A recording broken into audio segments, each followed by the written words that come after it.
Thank you for joining us for this episode of our In Conversation series. The aim of the series is to provide an insight on topical issues relevant to higher education from a university perspective. This is part of our Discover University programme. We encourage you to follow us on our social media platforms. Teachers and advisors may follow us on our Twitter handle @DiscoverUniEXE, and students, parents and guardians may follow us on our Facebook page, facebook.com/DiscoverUniEXE. My name is Karl and I'm the school's relationship manager. I'm joined today by Helen Whyte, who is the Accommodation Office Manager at the university based in Exeter. Today's session will focus on our accommodation plans for September in light of the recent changes to A-level results. Hi Helen, thanks so much for joining me today. Hi Karl, nice to see you again. You too. I want to start looking back at A-level results day on the 13th of August. Most of our prospective students will have completed their accommodation preferences and made some choices. For those students who originally met their initial grades and were offered a place, what is happening to their accommodation?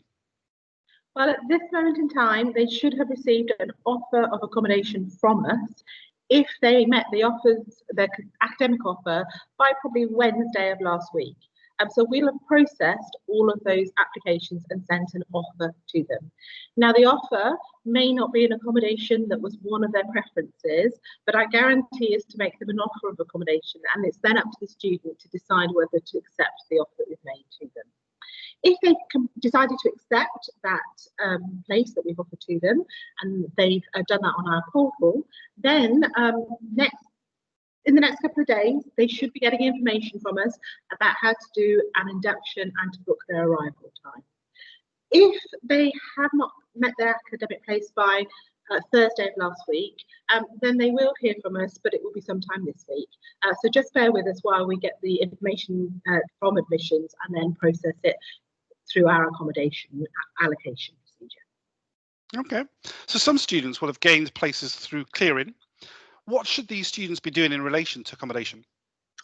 The clear message we've had since A-level results for students coming through clearing, or if Exeter is their insurance choice, is that they will need to seek accommodation in the private sector. So they do need to look for accommodation in the city. Now, we are taking applications from those students and we are registering them on our system, but current indications are that we won't be able to allocate them, so they do need to secure their own accommodation. We've got web pages that can help them with that and direct them to larger providers in the city, landlords in the city, and we can obviously help students if they need some advice about that. And the Student Skilled Advice Team can do that as well for independent advice. So yes, those students will need to seek their own accommodation. Okay, as we know, last week governments across the UK changed the grading process and reverted to the centre assessment grades. Some students will now be gaining places through that process itself. What's the process in relation to accommodation for these students? We'll have their application on our system. If they applied by the guarantee deadline date, then we will be working with admissions to identify those students that now need accommodation. So if they had a guarantee of accommodation because they applied by the 31st of July and they're now coming on their to Exeter, then we will guarantee to make them an offer of accommodation. So they don't need to do anything. Please leave it with us, and as we get information transferred from admissions, which is coming through all of the time, then we will start the process of those applications. We are estimating that obviously it's a job that we now need to do, so we are estimating that it could be into next week before we actually send a formal offer of accommodation to those students. But in terms of that, the guarantee is still there as long as they applied by the deadline. The guarantee still remains. Yes, their application will come through as though they applied within the guarantee. Obviously, if they hadn't already made an application for us, then we won't be able to treat them in the guarantee. But if we've got your application on record, then we will take that through the process of allocation. Now, it's likely that for many of these students, they will not be getting their original choices of accommodation. What are the main differences between what they applied to and what they may be offered? Yeah, so we are having to seek accommodation to house these students.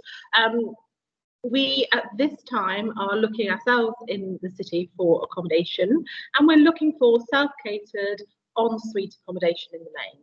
Now that proportionally is what most students have applied for.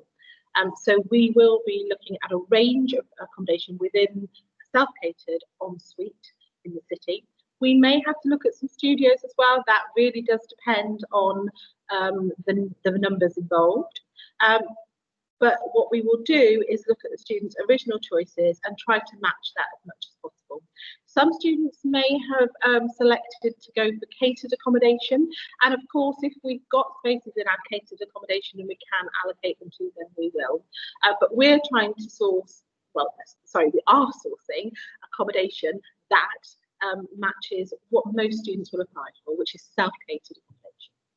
And when you talk about the city itself, to put it for those who aren't familiar with the city, is this what distances are we talking about there? Well, actually, Karl, some of the blocks, as you know, are right next door to blocks that we already allocate into. So literally it's just right next door. Some of them are quite close to the university. None of our accommodation is that far away. But I direct people to the radius map that we have on our campus. We've got one that shows the university buildings only, but we also have one that shows the private, the student accommodation in the private sector, and that again will just show you that they are within very easy walking distance within Exeter. And as I say, quite a lot of them are right next door to accommodation that we already allocate to. Fantastic. Is there a process in place when students arrive on campus at their accommodation that they can request a change in accommodation within Exeter? Yes, there is. We haven't been able to instigate that prior to arrival, really because of the situation we're in of having to find everybody a bed space. But once you're here, you will be able to register to request a change of accommodation. That process is through our SID online system, but we do need to make everybody aware that we will be looking at room changes, but we do have to remember we are in the situation with regards to COVID, and we do need to make sure that we're actioning things in line with that. So it may not be as simple of we have an empty room and therefore we can move somebody into it. We may have to go through some cleaning processes. We may also have to look at households, etc. So we will have to be monitoring those changes, but a request can be put into us, and it all depends on whether there are voids available to move students into, but we will look at that process as soon as we can. Fantastic. And my final question, Helen, is there anything that students should be doing right now in relation to their accommodation options? Well, obviously, if they're insurance and clearing students, they should be looking for accommodation. If they are, if they get an email from us this week to say you can do your induction and arrival, then we've asked you to get on and do that. And then really just wait for an email from us if you're waiting for an offer of accommodation, and that will come to you. So we will be in touch. It will always be by email. So do make sure you're checking the emails that you've got on our accommodation portal so that you get the information. We do find that some students perhaps see that things go to the junk or spam mail, but whatever address you put onto our accommodation portal is where it will be sent to. So do make sure that's up to date because our correspondence will be in the main by email. That's brilliant. Helen, I know it's really busy times at the moment, so thank you very much for spending some time running through this today. And thank you for joining us. We'll be running further sessions, so please do follow us on our social media platforms for further updates on future sessions. Thank you.